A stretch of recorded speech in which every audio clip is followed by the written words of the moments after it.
Welcome to Wellplayed Podcast, the show on all things playful and joyous. Together we are finding the joy in the journey of life. And today I have guest Richard Anderson with us, and we are talking about another episode in the series of sort of getting started with gamification. And we've heard from a couple educators already, and I'm excited to dive in with you. But if you could please introduce yourself a little bit before we kind of dive in. All right, I'm Rich Anderson. I teach in North Syracuse Central Schools. I teach ninth grade global history. Prior to this year, I kind of did a competition between my classes. But like after reading Explore Like a Pirate this summer, I've totally leveled up my gamification in my class. Nice. It's just a slow rollout process, and it's been a lot of fun. So I'm excited to be on Wellplayed.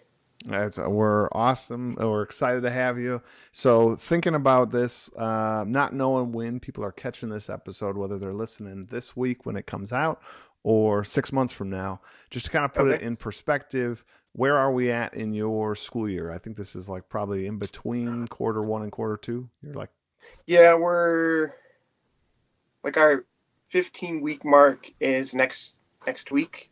Okay. Next Friday, I think. So we're about 15 weeks in. All right. So now you're 15 weeks in. You are just starting to kind of roll out this gamification and get that sort of up and moving. What have you put in place so far? Well, I guess you need to know my game concept is. Let's hear it. Let's hear it. Everyone's waiting. It's called.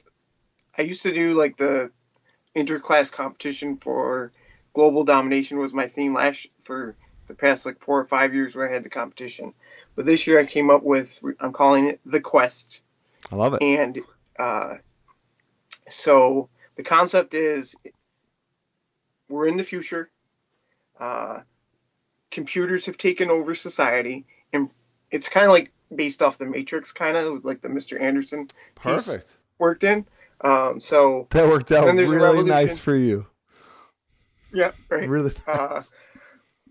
I didn't even figure that out until after we came up with the concept, and one of the kids is like, "Mr. Anderson, like your name is Neo." So it was kind of funny. Awesome. But there's a revolution. Humans overthrow the computers, and then they kind of realize all of history has been erased. So there's no human history. They don't know what year it is. So 5 factions start fighting each other for power. And it's decided that each faction is going to send a group into the past, to some point in the past, to kind of collect history. Okay? And so the game is that they've landed.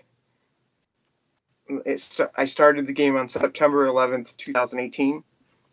And the game ends on D-Day, 2019. So they have that time period to create their logbook, which is just their interactive notebook. And so once they have that logbook going to the future, whoever does the best job of collecting history is going to have power in the future. That's the awesome. Basic concept. I like it. So when you sort of decided to dive into this, you said you had done some like game components before, but like really the summer was when you kind of decided, all right, that's it. I'm going to push all the chips in on this one. Yeah.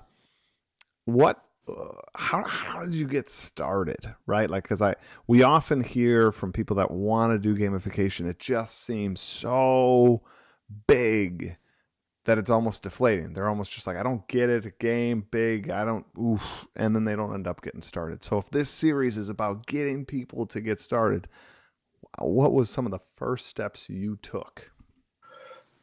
Well, at first, I didn't even know what gamification was until picked up. Good first step. Yeah, I picked up, Teach Like a Pirate on a whim, read that, and then got on Twitter and found the Hive Summit. Oh, and nice. then just that whole thing that you put together, it was exactly what I needed in that point in my career. And then immediately it was like I heard all the speakers, I heard you speak, I heard you talk about gamification, and then I went and like these two books are always like within arm reach for me. That's So that's my fantastic. plug for you. Yeah, And so I read Explore Like a Pirate, and it was just like this is awesome. It's incredibly overwhelming just because all the components and trying to figure out how you would do it. Um, but it was the summertime, so I had time to like start to think about it and plan it out.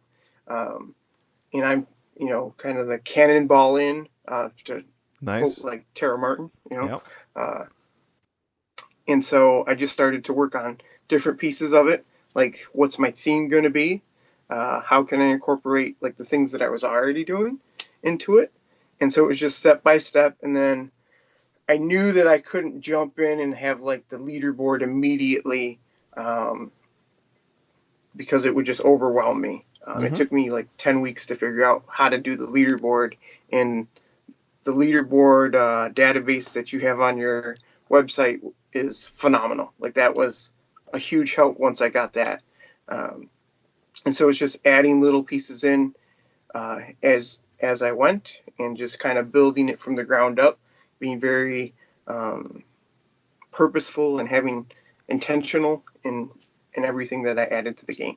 That's, Uh, I mean, that's one of my favorite words, that intentionality. Like, it is amazing what we as educators, what we as humans can put together and do when we do it with intentionality. When you start to really like think through yeah, things and put them out and play, it's pretty powerful, and it's great to hear you say that like you start to see your game sort of come together with that intentionality, with those choices you were making. yeah. And I think just when you like, I'm a big John Wooden pyramid of success person. I have like a Mm-hmm. huge pyramid of success on my wall, and I try to incorporate. It's kind of like, I forget what's the thing that you use that has it's Purpose driven learning. purposeful. It was in Yeah, Yeah, purpose very driven learning. similar concepts. Yeah, um, and so just building the game that way, just okay, I'm going to add a brick, like a brick to this thing that I'm creating, and every brick I'm going to make sure I lay that down um, the best way possible, knowing that sometimes that's going to work and sometimes it's not going to work, but just experimenting, and that's how we grow as people. I think is just trying new things one step at a time, and either hey, this works, or this needs to get improved, or this doesn't work for me, and just being able to say, all right, I'm not going to use that piece for now. I think what I really like about what you just sort of said there is that you just started to move forward, right? If we continue with your brick lane analogy, when you look at like, excuse me, a structure that you build, uh, one brick seems like, oh my gosh, I'm never going to get this building done. It's one brick, you know? Mm-hmm. But it's brick after brick after brick that it all starts to take shape. And so, really, it's truly about taking that first step. It's about laying that first brick. And even if you don't necessarily know where it's all going, it's about getting started. And it sounds like Yeah, you moved forward on that, and you took some of the mechanics from the book and decided to make that one of your first bricks, and then you're adding the leaderboard, and then you're adding quests, or or whatever order you did it in, but like you chose the order that was right for you and your game. absolutely. Um, and like recently, I added in a thing I call like daily XP, um, where I have a I call it the always awesome. So I encourage my kids to always be honest, always give their best effort, always respect the learning environment, and always be positive. And I've gotten to be known as like Mr. Fist Bump because I'm the guy who's in the hallway fist bumping kids as they're going by, It's just about building that providing that positive relationship. energy. Yeah, building relationships to the point where I'm in the hallway and my students will like make a beeline for me when they see that I'm in the hallway to give me a fist bump. And now kids I don't even know will We'll join beeline just in. so, hey, I want a fist bump. Can I get a fist bump? And so uh, that's been awesome.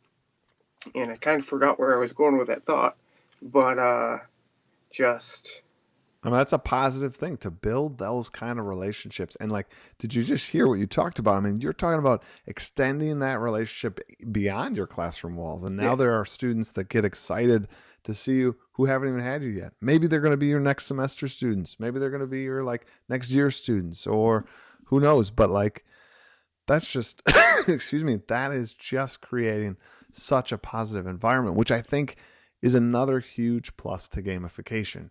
I think it just Yes. creates a wonderful, rich environment for the students, but also it gives us an ability to build kind of a different relationship with students. Yeah, and for me, I didn't grow up as like a big gamer. I like board games, but video games and those kind of things. Like the only video games I ever played were like basketball. Hmm. So I wasn't into the role playing type games growing up. Um, but it's allowed by gamifying my classroom and learning about these elements to kind of do that overlay. I've really got to know how my kids think, like what they That's value, awesome. what gets them excited, and just that connection with kids has been a game changer. And I just think that that coupled with just always bringing positive energy um, is key for kids, especially at my age, my uh, students grade level, ninth grade. That's kind of like a make or break year where they need that social emotional tie-in Yeah. and kind of boost up. I think that's fantastic. I mean, like, I hope the listeners hear that because that is just one of those things that I often get. Like either I hear, well, you probably were a huge gamer. And I mean, I always liked games, but, I didn't play a ton when I was a kid. I mean, like that, my family wasn't a huge gamer family. Uh, had the NES, Yeah. played some Super Mario Brothers, but some Zelda, excuse me, but I wasn't some huge gamer, and I love hearing that sort of testimony from you that you being beginning here, picking up the book, and just starting to put that one brick at a time, over and over. And You, what you, what you I've really enjoyed this year is as people have seen what I've been doing, they're like what are you doing? What is this gamification stuff? And same kind of starting point as me, where not really a gamer, just like they're not jumping in, but they're definitely starting to be like, what's that about? Because sure. they're hearing how much fun my kids are having, and uh, just that my kids. I have kids that come back to school from appointments just so they won't miss my class, and just Isn't that like mind-boggling? We that talk about like a shot in the arm as a teacher. Like I came back because I didn't want to miss whatever was going to happen in class today. That's Um, crazy. yeah. I teach an elective. Well, all of us do. They're these micro electives. They're 8 classes long. Okay. Uh, That's kind of it is really cool, and it's a mixed elective. So fifth through eighth grade, anybody. I mean, they choose what they okay. want to take. Uh, but I have these kids who, and I kind of gamify those as well. Total different storyline, total different stuff. But we had 2 or 3 kids that were sick and missed the entire school day, Oh but wow. they FaceTimed in to this elective class. Like all three of them. All three of them. Oh, Like that's awesome. I had perfect attendance for those 8 days for everyone because any day that they were sick, they made sure they FaceTimed in for this elective. Oh wow. Like that's That's awesome. That's awesome. right. Like Like that's to get kids crazy. just for an elective, like I can't miss it. Like, of course, if Ungraded. I was a student in your school, I would not leave. I just want to stay in your room all day just because It's like watching crazy. Wellplayed and everything. I'm just like, But like that's you have those students too now. Those students are like, mama, we got to wrap this dentist appointment up because I got to get back to Mr. Anderson. exactly. Like that is And fantastic. So you're building, even better relationships with your students.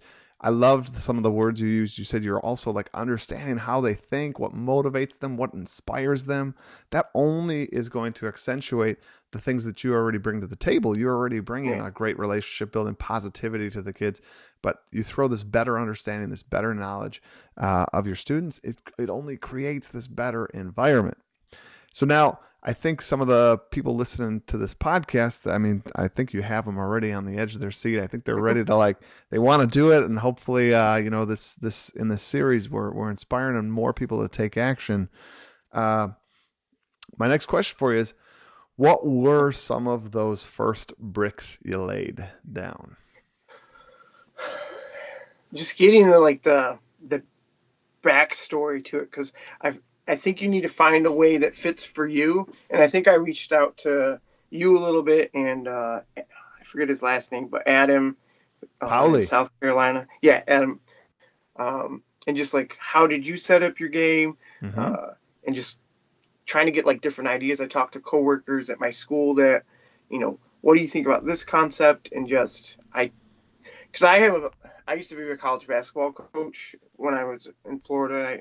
I taught and coached college basketball for a while. So I was maybe I should just set this up like basketball. And then just a couple different ideas was no, make this totally separate and make it into a role player type game.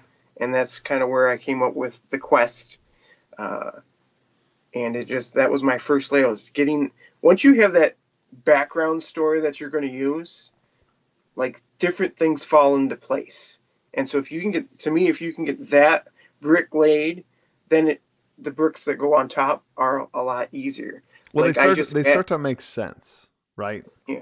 I feel like without that theme, you're well, I want to give kids the ability to go back to their locker, and you're well, just tell them they can go back to their locker. But the moment you say no, we're astronauts, we're gonna give them the moonwalk thing or the lunar module or whatever. Now all of a sudden this theme sort of could get applied to these things, and it starts to just make that game come to life. Absolutely. And then I just added a week or two ago, I added in a thing I'm going to keep throughout my entire game, and I'm calling it the report to A. So in my game, the portal conductor that sends them into the past is just the letter A. That's his name, A. Awesome. And so as we finish a unit, they have to write a report to A on their learning. And so basically they're writing their own little textbook in a page or two at a time. And I'm in New York State, we're moving to incorporating our in 10th grade, the essay is moving to an enduring issues essay. So within the report, they have to start to talk about a few of the enduring issues that they see. So when they're reporting on Neolithic Revolution, they're talking about innovations and social classes and the creation of inequality, because now we're putting people into, okay, you're the upper class, you're the lower class. And I read one of my students, Maddie's her name, she turned in hers today, and I just read it, and I'm sitting there and I'm looking at it, I'm this is awesome. Nice. And I'm just wowed by what they come up with, because students are so creative if you give them that. Yes. You put it out there, but you don't box them in. That's one thing I've learned is don't box them in with an extensive rubric. Just say, these are a few things you need to make sure you have in there. And then the majority are going to blow you away with what they come up with. It's so true. I often talk about never, ever underestimate the power of our students' imaginations. They are just wildly creative. And I also think you teach 9th, but even at 6th, I tell my students and I tell myself, this isn't the first project they've done. This isn't the first paper they've written. So even though I'm not giving you this rubric and this, here are 20 things on your checklist, it's pretty safe to say I'm expecting all the same things that you've had up to this point. And by and large, they all hit it out of the park. Yeah. And then if somebody's not meeting those marks, that's a one-on-one conversation with one kid to say, hey, we need to structure this a little bit better. But usually It's just they're missing some of the structure elements, and their idea is still like, you know, awesome. So Well, and like that student, that type of student, that situation, I should say, maybe it would be a different student, like would exist in any version, but yeah, you wouldn't have that just dearth of creativity and excitement that the others have, exactly. right? Like so like we're we're not like picking up a ton of like underperforming students. Like we're having probably like the same or maybe even a little less underperforming, but like the on task and on performance ones are through the roof. Like wow, Yeah, that's a sweet trade. I'll take that straight any day. Any day, right? Like that's awesome. And It's like I'll give you Michael Jordan for, I'm trying to think of Harold Miner, going back to like I basketball love way it. way back when. I love it. So, I mean, Uh, you got the theme, and that's actually kind of like goes back to. I mean, I talk about that in the book, but definitely like Hive yeah, Summit. Hive Summit, I broke it down to theme, team, task. Like build that theme, then sort of start to bond and make those relationships over like the team that's inside the theme, and then move on to tasks, the challenges that you're going to do, and try to wrap those into your storyline, wrap them into your like ideas. yeah. And so like in my game, I let my students as a class, because this is what I used to do with and how I like had my competition before. They come up with their own class name. So like my factions are the Mm-hmm. global dinosaurs, the piranhas, the Ninja Turtles, chicken, and yeet are my five class names. And like that's how they identify with that. Like they're a team, they're a faction, and they buy into it. And it's just fun to see them like compete, and have fun with it. Um, That ownership's nice too. I mean, it's yeah. just something fun for them to bond over and be a little silly with. I'm trying to think which one my favorite. My favorite might be the first one, The the global dinosaurs. global dinosaurs. Yeah. I I think, call them dinos for short, I think just there's because. they're the one. They're the ones that I'm betting on. I want them to. All right. I want them. Ooh. To, I want them. I'm gonna tell them that. I'm gonna say, you know, Mr. Matera is rooting for the dinosaurs. I am. I like it. The global dinosaurs. It's just it's too All good right. to walk away from. That's just awesome. All right. We'll go All right, go with so it. you started to lay that. You had the theme. Uh, once once you started to put these things in place, and you started to see the students do what they're doing. It sounds like you said there's some other teachers that even started to hear about what's going on and kind of liked it. Another question I often get is administration. Like, how do you administration, parents? I don't know where you want to go with this sort of answer, Okay. but you know, how did you experience that? How did you tackle that? Is it sort of a ask forgiveness later sort of thing? What'd you do? Well, with my administration, I haven't come out and like said, hey, I'm doing this gamification thing. I've put like we have to do a professional learning plan in our Hmm. APPR. My PLP right now is all about gamification in the classroom, and so I'm citing that I'm watching Wellplayed. I've read Explore Like a Pirate. I'm going to put this that I was Yeah, on now you're on the Wellplayed. show. It's going to be in there. You're in your I'm in research. the show. Like, hey, look at this. This is awesome. That's So very Matrix-esque right there. That yes, you are in it. I'm in the Matrix. There you You're go. I've talked a little bit about like some of the gamification stuff, like casually with some of my administrators, and they seem to be um, intrigued. I don't think that they totally know what it's all about.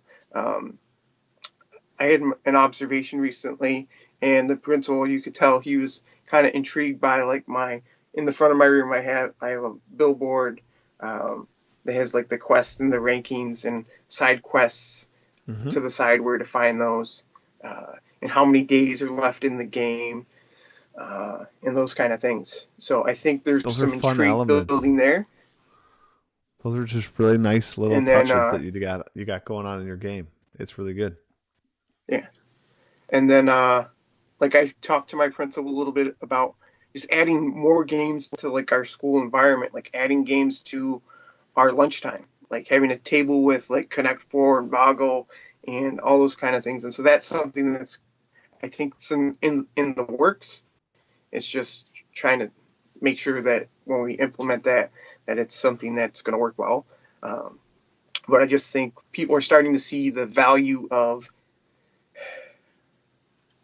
adding gamification on different levels or just games to the learning environment because that's what kids like at Well, I mean, our age. it's like I say actually in the intro, right? Like it's finding joy in the journey. Like there are so much learning to be had with inside a game, both sometimes content knowledge, like as a history teacher, sometimes like supply and demand, resource management, like all of that can be found in a game.